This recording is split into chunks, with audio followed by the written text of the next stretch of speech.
So let us start with the topic at hand, as you mentioned, health and fitness, the importance of indoor sports. As you can see that picture I have put on the first slide, it's a skull which incorporates all the possible indoor sports in there, because these are the things we see. These days, unfortunately, we play them on the mobile phone more than playing them in real, right? It's become one of the big problems today. And this attempt over the next maybe 45 minutes is to get back in touch with the sports that we used to play as kids. So, what is health? As the title of the topic is health and fitness, what is health? Well, the WHO, the World Health Organization, mentions health is a state of complete physical, mental, and social well being, and not merely the absence of disease or infirmity. What do you mean by infirmity? It's basically any weakness of physical or mental type, right? If you can carefully see this image, there's a beautiful image right here on the right side of the screen that shows a biosphere, the culture we live in. And in that, we're talking about a planet, Earth, the biosphere. In that, of course, you can see an inner circle. That is a human-made environment which we humans have created, our own world, our continents, our countries. And in that, you will find our community, the entire global community, like we have here, the Manipal global community.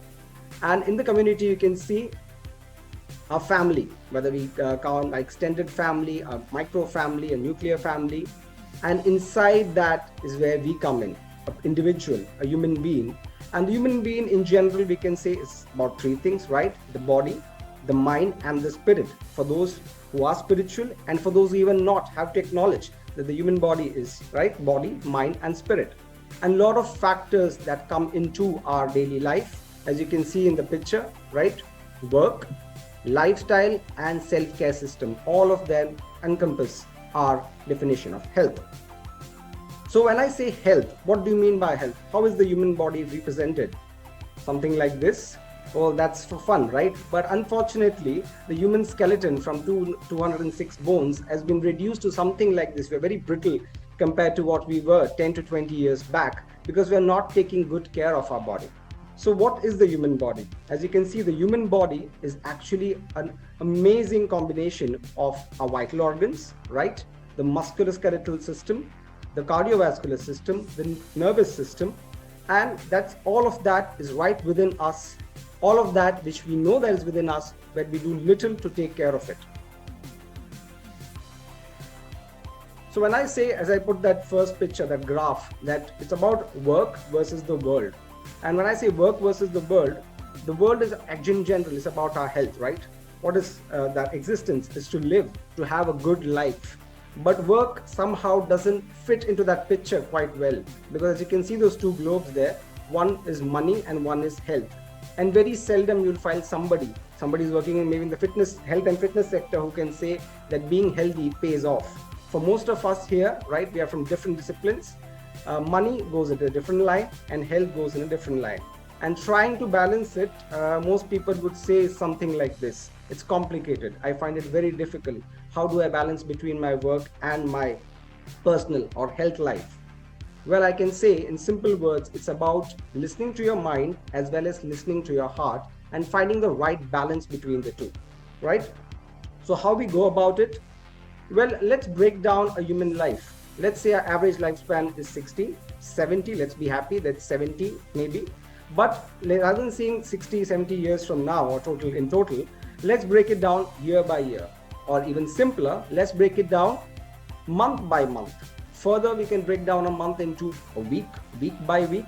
And the best way to approach your health and fitness would be daily basis, right? 24 hours. We have 24 hours in a day.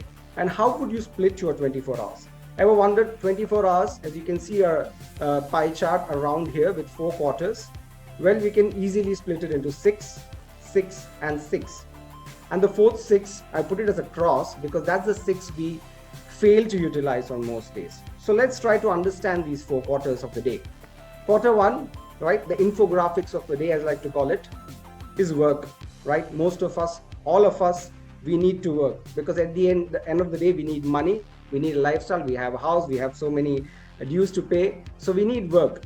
And on an average, a person usually works for 6 maybe 6 to 8 hours. But if you round it off, it's always 1/4 of a day is your working time.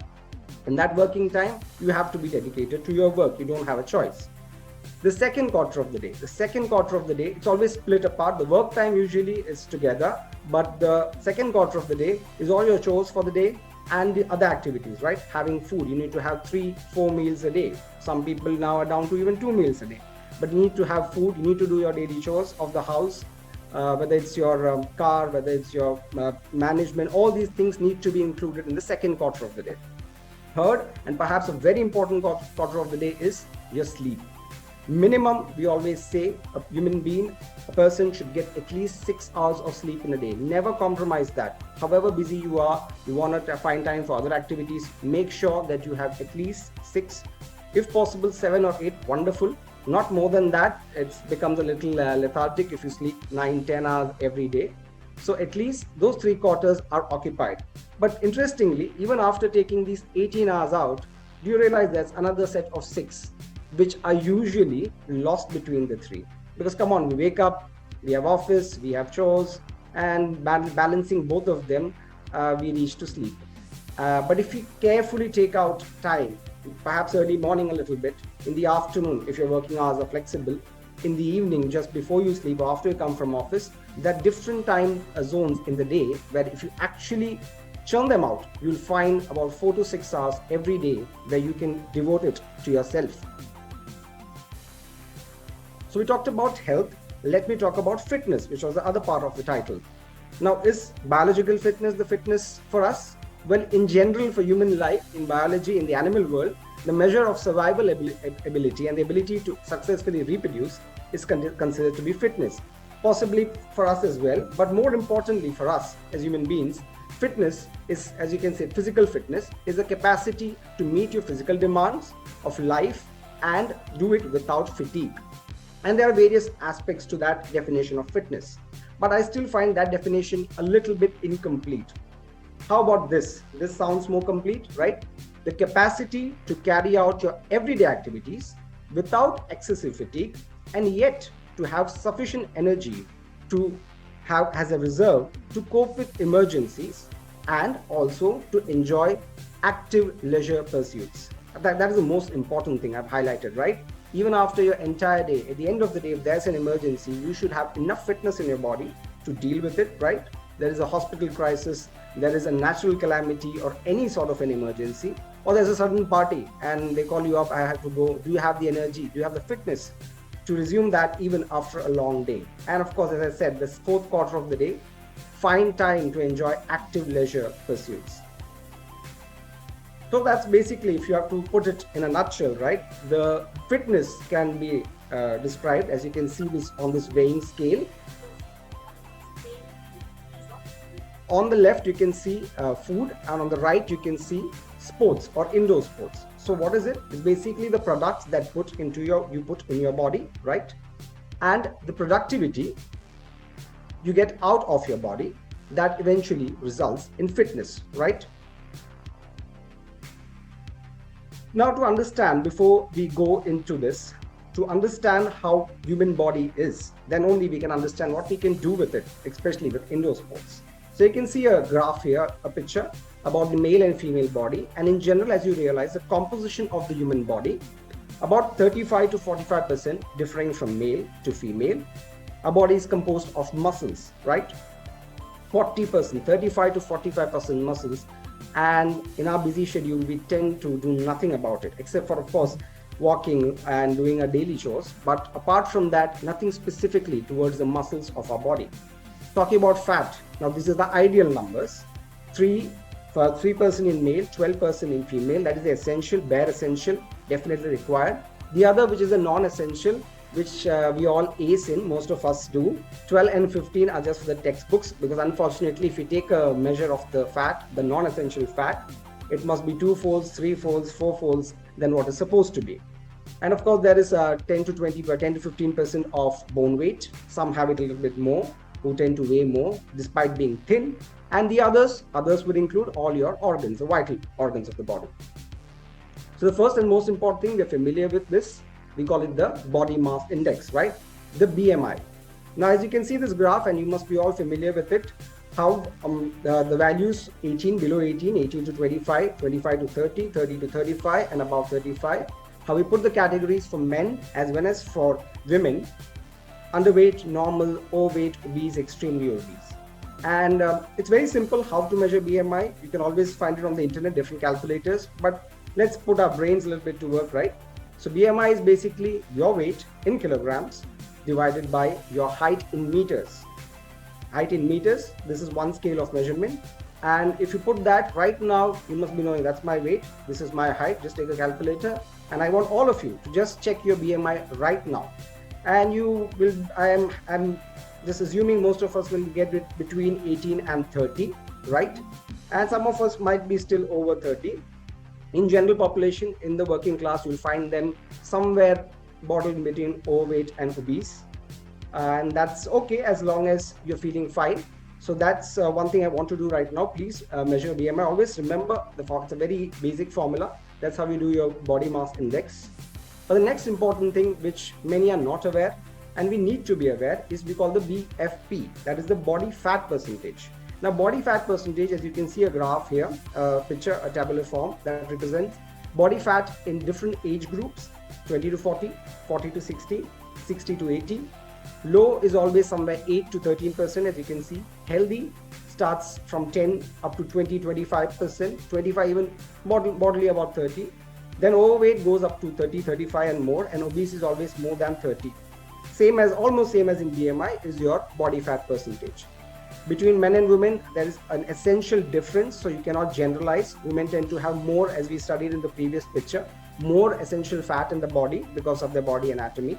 So as you can see again in this chart, essential fat is more of only for the prime athletes. You will find them having that. Most of them athletes in fitness level will try to achieve that. I personally would say my BMI right now is around 25, 26. And if I measure my BFP, I'll be showing you two methods to measure body fat percentage. Usually it's done with equipments, but there are methods which you can do it without equipments as well. And in this, I have measured personally before taking this presentation, and it came around 18 to 20%, right? So talking about the first method. The first method of measuring BMI.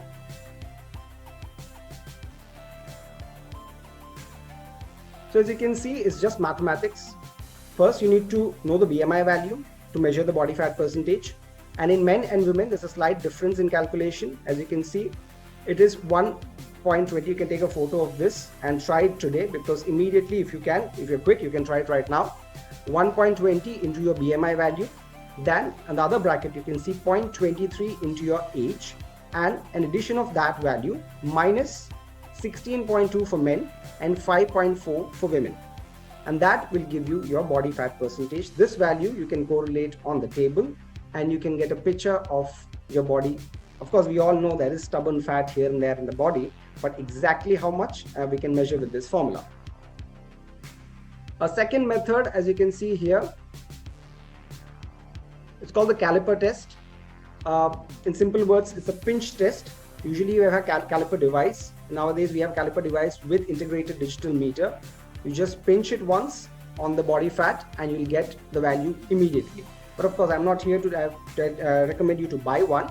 An easier method to do that, and that would be, you don't even need a caliper device. Just take a measuring tape or a simple scale. And there are three sides. There are many methods. There's a 5-step method, there's a 7-stage method, but this is one of the basic methods for men as well as for women. Jackson and Pollock's 3-side method, in which you just have to pinch right here. It starts from the chest, right at your chest. It's obliquely measured in the chest. You pinch. Remember, do not pinch the muscle, just the loose fat above it. Second side, as you can see, it's just 1 inch medial either side. Preferably do it on the same side if you're doing on the right side or the left side. 1 inch medial to your navel, right? There you measure the fat vertically, you pinch it vertically. And the third one is the middle of your thigh. You pinch it again vertically, and you will get a value. All these three you will get a value.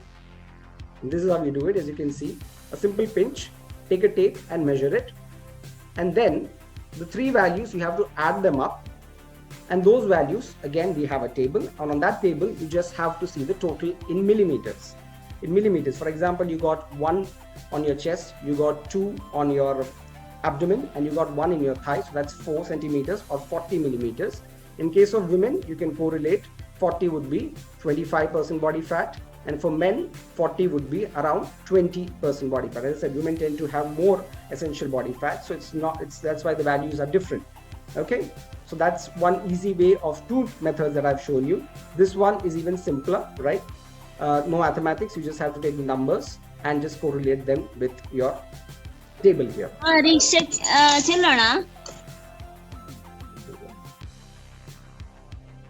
Yeah, so I'll move on to the next slide.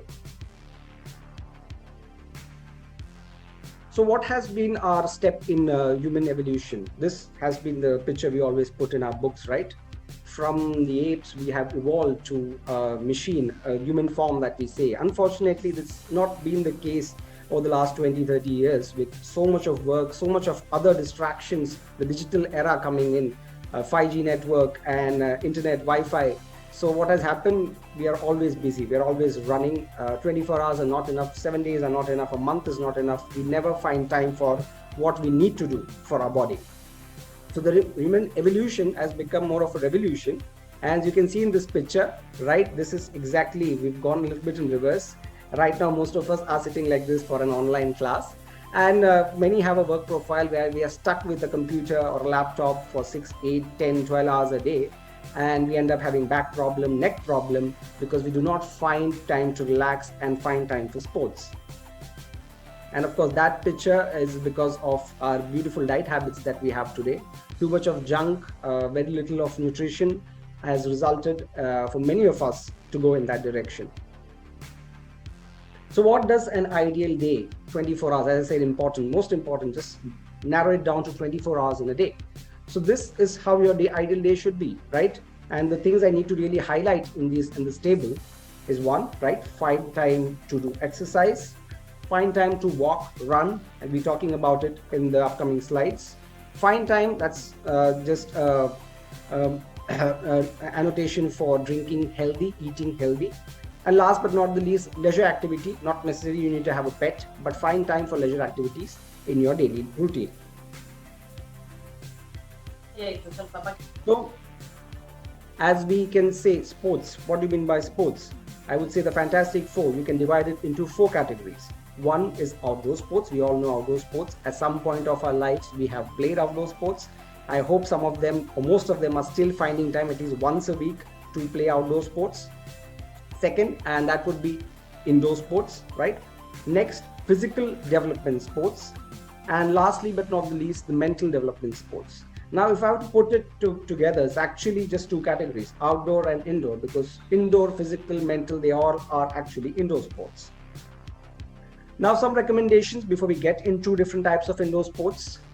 The ideal requirement for an adult is that they spend at least 5 hours a week with moderate intensity of physical activity. And if I say, I personally don't like to work out on weekends, so you can narrow it down to 5 or 6 days a week, which means you need to spend at least 1 hour a day to some form of physical activity. For moderation, same way for even for adults above 65, at least 30 minutes, right? And for children, the requirement is much higher. We don't have to train children. Most of them do indulge in hours of play, though because of smartphones, their smartness has reduced a little bit these days.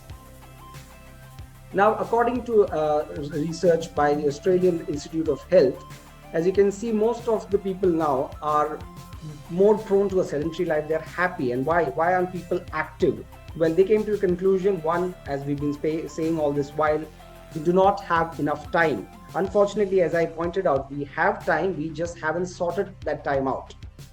There's some health condition for some of them, because of which previous injury, they become, once bitten, twice shy. They realize, okay, I'm staying away from sports. Second, lack of motivation, right? It's a fact for most of us. We don't feel motivated enough to get up early in the morning to do some form of sports. With age, your energy levels decrease, especially if you've been away from sports, and that also becomes a factor. And in general, many people say, well, I don't like sports. But unfortunately, your body likes sports, so you need to find time for it. And this is also one of the shocking recent studies in the United States, where they came up with across a study across various schools, and they found out, you can see the alarming rate at which various sports have, the numbers have fallen for football and all, as many as 28 to 30% from the 10 to 20 years back. How children, as I said, are participating in more mobile and video games, PlayStation, etc., rather than playing outdoor sports. A huge list of benefits, and this is just a tip of the iceberg, that you can get from active sports. Increase flexibility in your body. Try incorporating a sport now, and see how your body movements improve in just a few months' time. Improves coordination, movement, and balance, right? Good for your bones. You're planning in long term, you will see those who play sports will be healthier at an older age compared to those who don't. Helps to stabilize your blood sugar, blood pressure, helps to maintain your weight and shed out that body fat. Hence, helps you to prevent and manage depression, stress, anxiety. How many of you have experienced that? You're feeling low, you go out there, play some sport, indulge in some fun activity, and you will feel better. Lowers the risk of various diseases, I already mentioned. Improves your state of mind, boosts your mood, energy level, concentration, and confidence. Helps us relax and sleep better. You play well, you're going to sleep even better, right? It's very important. Assists in managing some health conditions. It's a kind of repetitive there. And aids in even rehabilitation after a procedure. All of us, we go through different injuries, different diseases in life, and sports will help you recover better than anything else. And of course, last but not least, you get to socialize. Even in indoor sports, you get a few friends, you play, you get to socialize, your circle improves, your friend circle also improves. So as I mentioned previously, we are weighing out the balance, right? Outdoor sports versus indoor sports, I would say both are very important. If you have time, definitely go for outdoor sports. But it's very difficult at your work-life balance to find time every day for outdoor sports. I know people who do, and hats off to them. I find it difficult. We try to do at least once or twice a week. But indoor sports is something, on the contrary, you can do it every day. You just need to find that slot in the day and pick up the correct sport that you want. And all these different types of indoor sports you can incorporate. As I said, indoor, physical development, mental development. There are different types. You can indulge in all of them. You can indulge in them one by one.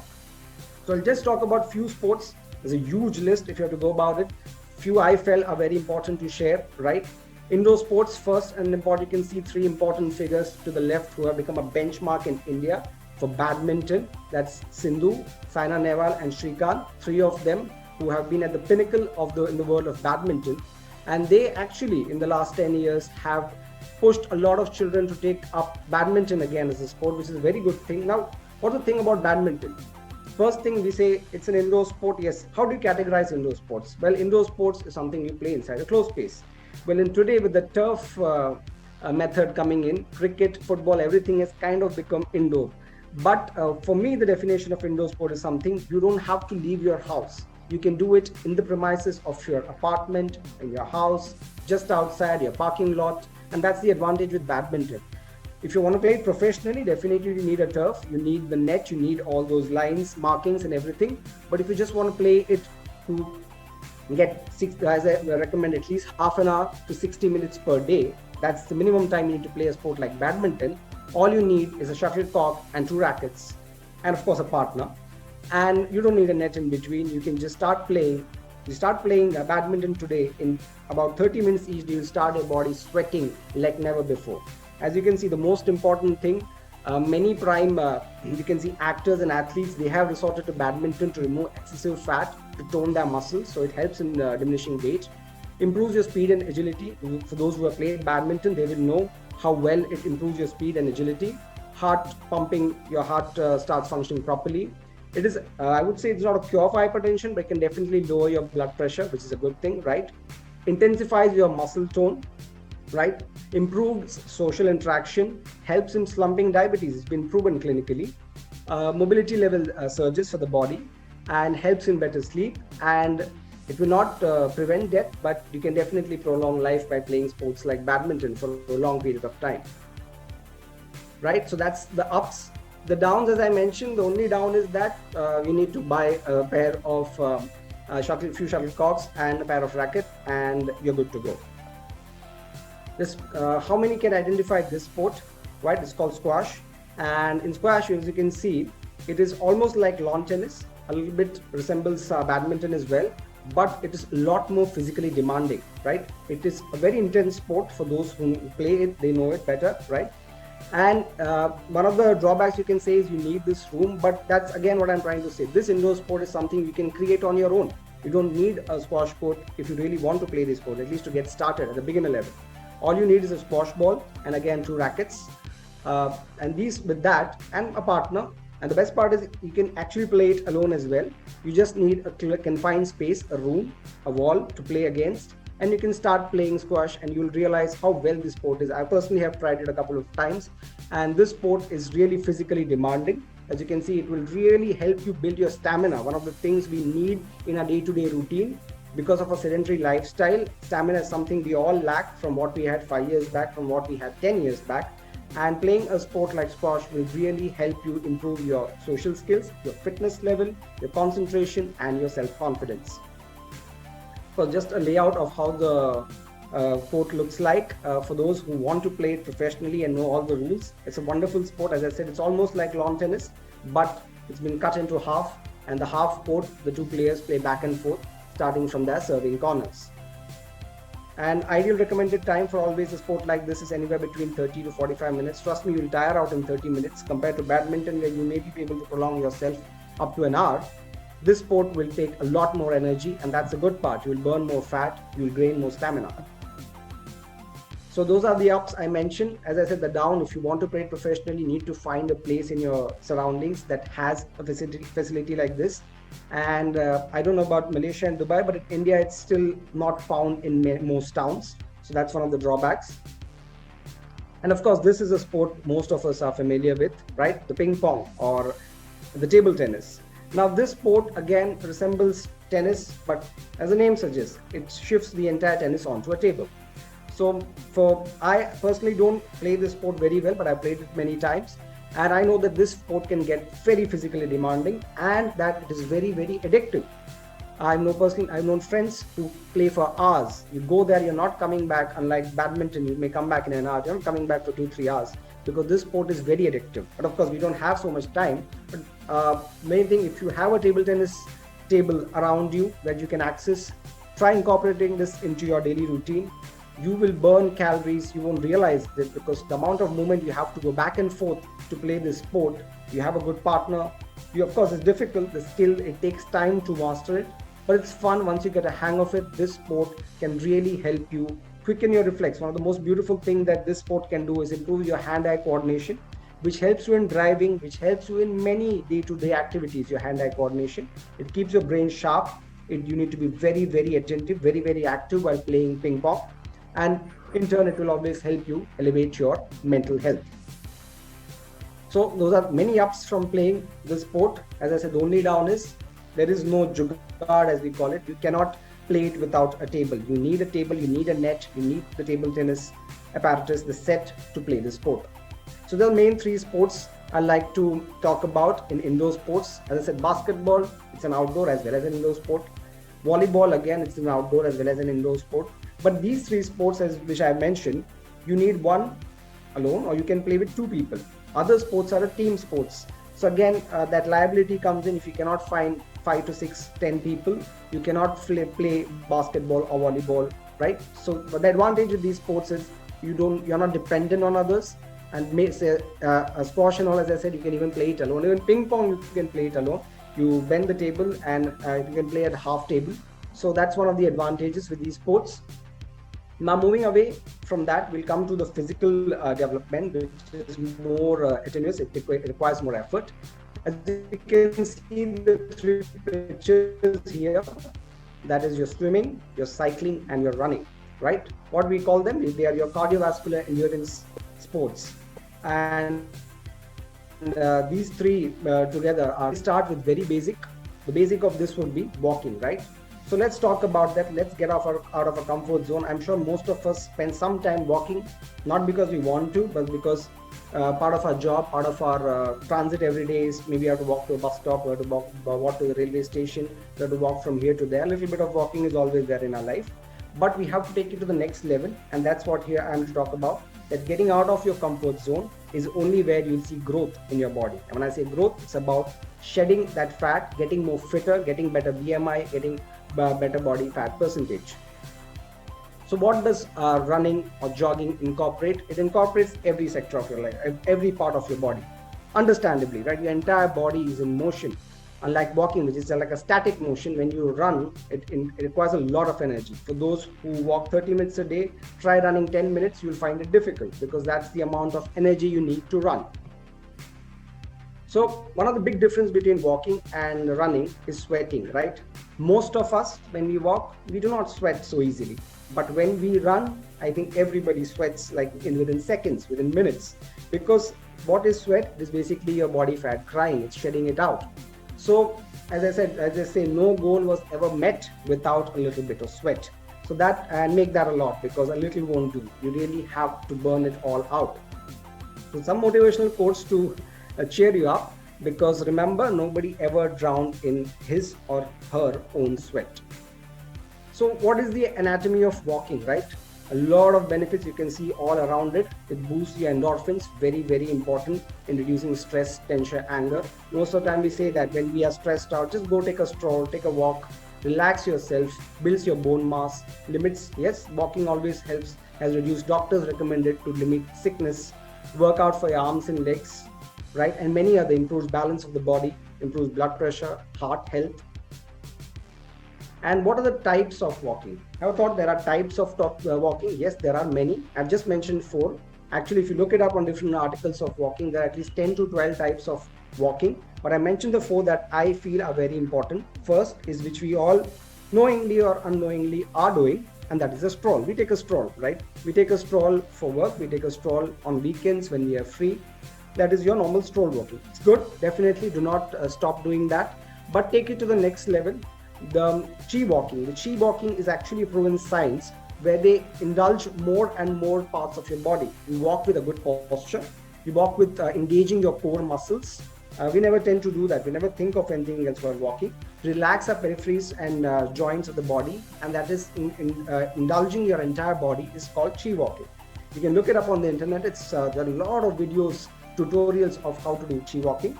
Then of course the next step would always be, but chi walking is still relatively where you don't break a sweat that easily. The next level when you go is your brisk walking. Now this is something we have done, right? When we are late to catch a class, we're late for job, we have to run. The last part is we actually do not run, we do brisk walking. So that brisk walking is where we start feeling the exertion, a little bit of a breathlessness. Those who do brisk walking regularly will get used to it. For them, the next step is called the power walking. The power walking is almost like jogging, but you're not actually running. You try to speed walk as much as possible. So these are the types of walking which you have to incorporate. When you take a 30 minutes walk, try to change between the types of walk rather than just doing a normal walk. Do 5 to 10 minutes of brisk, shift into a power walking, try to jog. In fact, many statistics prove that power walking burns more calories than light jogging. So that is the effect power walking can have into your routine. Try to incorporate that. And the ideal parameter, as I mentioned, for sports as well as walking, do it for at least 1 hour. If you can do it at a stretch, wonderful. Otherwise, at least break it half an hour in the morning, half an hour in the evening. You can do post meals. Whenever you have a free time, try to incorporate 1 hour of walking, at least to start with, into your daily curriculum. And can you believe there is actually a whole chart that explains how to walk, how there is the stance phase, from that we move into a swing phase. And these are things we are doing involuntary, but this is how the science works. This is for a right-gated person. Left-gated person, the whole thing just shifts from right to left.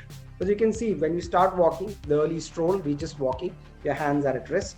And as you pick up pace, as you can see, your limb advancement, it goes on. You started swinging your arms because that is your swing phase. And that phase, usually when you go to a brisk phase, you go to a power walking, you will indulge all your 4 limbs simultaneously. That is the beauty of power walking. So from walking, we come to running. And one of the questions I always asked when I was back in I've been training for almost over 10 years, and mainly into, as Vijendra mentioned, fitness, physique, weightlifting, bodybuilding, etc. So one of the things we always ask is, doing cardio, is it good to run or is it do it on a treadmill? That's one of the questions we always ask. Well, first things, talking about indoor sport, yes, definitely treadmill will help you better if you have a treadmill at home or if you have a treadmill at your gym. But if possible, running on the ground on a normal turf is always better. Why? Because you activate more muscles, right? You activate more muscles. Always remember, treadmill is on a surface which is moving, so you're not actually running, you're just pushing. There is already an assist from the underneath belt, and you just have to push on it. So I'm not discouraging treadmill. Definitely you should go for treadmill. It's very, very good, very effective. But you can always push. Like when we used to do cardio for at least half an hour, make sure we're doing at least 10 minutes of normal run, and then follow it up with 20 minutes of treadmill. That's how we'll feel the exertion, because 20 minutes of treadmill and 10 minutes, you'll feel the exertion more in the 10 minutes of a normal run than a treadmill run. The main advantage you get in treadmill is that you can set your own pace, a pace which you will never acquire when you're running normally. You can go for higher pace and push your body, because as you said, there is somebody pushing you to go for more or you'll fall. So that is one of the big advantage you get with treadmill. We have incline treadmill as well. Unfortunately, most of the places do not have a decline treadmill, so not prepared for that. But that you can do on a normal running turf. But if you do not have time for a normal running, try to incorporate at least 30 minutes of treadmill running, and not at a slow pace. Try to increase the pace, because that will help you burn more, sweat more, which is the basic purpose. It's not a leisure walk, it's not a stroll. We are here to push our body so that we sweat more and we lose that stubborn fat. So as I've mentioned here in the bottom line, if you're training for a race, if you're going for a marathon, half marathon, 5-kilometer run, 10-kilometer run, you definitely need outside practice. A treadmill is not going to prepare you for it. But otherwise, if you just want to become fit, definitely a treadmill is a good way to start. And this is just a simple chart. As you can see, the RPE that they call it, the rate of perceived exertion of the body. And you can see right at the bottom, that's 1, which means you're not doing anything. Casual walk to your fridge to grab a glass of water is 2. And 3 is your brisk walk, which is your running to the mall, right? 4 is your recovery run, where you can run all day. 5, your base building, tempo, half marathon, and all the way to 10 when the treadmill, the highest speed is set, right, as if there's a bear running behind you. And that's the run we need to incorporate. It's very difficult, especially for most of us who've been dormant for a long time, to incorporate that kind of a run. But here the idea is to, at least when you incorporate running into your daily routine, don't stick to the 1s and 2s and 3s, but try to go a little higher, vigorous and very hard, if not maximum effort activity. So always switch between your running. Never keep your running into the same tone. The same applies for your bodybuilding exercises, which I'll be discussing further. That never remain in the same comfort zone. The same, because once you get into a certain rhythm, it becomes your comfort zone, and you have to jump out of it, no matter how well you're doing. So always push the envelope a little further and incorporate between slow and fast running when you are incorporating running into your daily routine. Fast running, 15 to 30 minutes would be enough. As I said, treadmill, you may be able to do even 1 hour, but that again depends on your time at hand. And the other 2 sports of the triathlon we talked about, I'm not detailing about them. Of course, if you have access to a cycle, do cycling. It does wonders to the entire body. And swimming is even better for those who know to swim, who have access to a pool. Of course, one big drawback here is you need to have access to a pool near your house. Otherwise, the travel time again needs to be accounted for.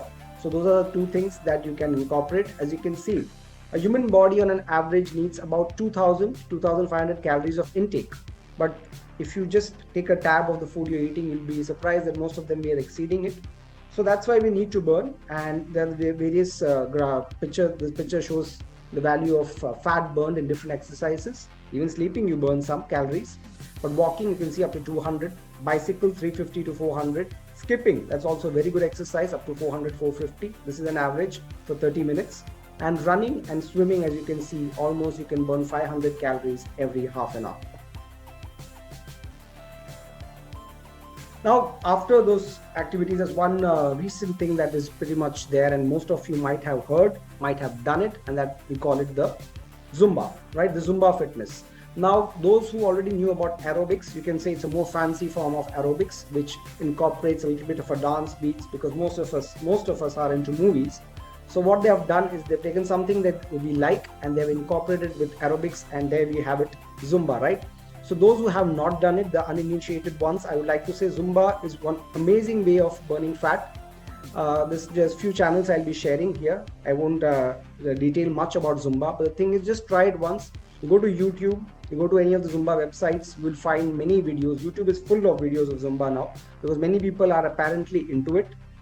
And as you can see in Zumba, what they actually do, for even if you do it for a 15 to 30 minutes period, you'll be surprised. The basic video starts from 15 minutes and you'll be like, what will I achieve in 15 minutes? But try just copying what they're doing for 15 minutes and you'll be stunned to see the amount of sweating your body does when you do Zumba. So some of the channels, the first one was Zumba, simply called Zumba, has got millions of followers. The second one is again Zumba class, which they have aerobic class. One of the misconception about Zumba people have is it's mainly for ladies, but it's not. For anybody who's willing to lose that stubborn fat and get fitter, get more stamina in their body, trust me, Zumba is for everyone. And you have types. You will find more feminine type of Zumba. You will find gender neutral Zumba as well as. So you can always, there are very different levels of difficulty in Zumba. So that's one more channel which is very popular. And this is one more few of the channels that I personally have done. Me and my wife, we have done Zumba back in the days when you have a lot of calorie intake, you are on a holiday, you gain some weight and you realize you need to lose it. Zumba works wonderfully well. As I said, most of the Zumba videos you will see, it always ranges from 15 to max 30 minutes because that's the amount of exertion that your body will get through in Zumba. So that's again, you can do it in the comfort of your house. All you need is internet, which we all of us have, a mobile phone or laptop or smart TV or anything, and just play in the video and follow it. Now coming to exercises. Now that's the next part of my talk here. Exercises, when we say exercises, the first thing we think about is just go buy a dumbbell and let me see how to do it. But that's not the way to start with exercises. The first and the most important thing we need to know is your own body weight exercises. The body weight exercises are very underrated and actually they work the best because think about it, only when you can bear your own body, you can think about going ahead and do other exercises. So most of us who've been to gym skip body weight exercises and directly start with the barbells and the dumbbells, which is a very wrong thing to do. The 6 basic exercises I have clubbed here. Squat, as you can see, it's self-explanatory, right? It shows exactly what a squat is for your lower back and your legs. Very effective. The next, of course, is your, we can see here, the bend, which you can do without the weight as well. Just have to mimic the same motion. Lunge, forward lunge, the one that is shown here. Very effective. And the most important exercises that I always say is your push-up and your pull-up. The 2 exercises which most of us, if you're going to take a test today, will find it difficult to do. A push-up, maybe still. Pull-up, very difficult. Find a rod and try pulling yourself up. Try to do 5, try to do 10. Trust me, it is very challenging. And that's the first exercise you need to incorporate in your daily routine. Every day, even if you do 5 to 10 push-ups, 5 to 10 pull-ups, automatically your body, your muscles will start responding and you'll see the difference in few months' time. Same way for your core, we have the planks, right? The plank, the side plank, the straight plank. They help you develop your core muscles very well. These are your steps you need to, the exercises you need to learn before you actually, if there is a plan, I need to hit the gym and lose weight. No, do the body weight exercises first, then we'll talk about hitting the gym. And of course, moving on from those body weight exercises, have a look on the right side, you can see a cardio circuit. Now, these are the basic exercises most of us have done in our school. Few of them at least, like jumping jacks, very common. Your hand goes front, side and back as your leg also coordinates with it. Jumping jacks are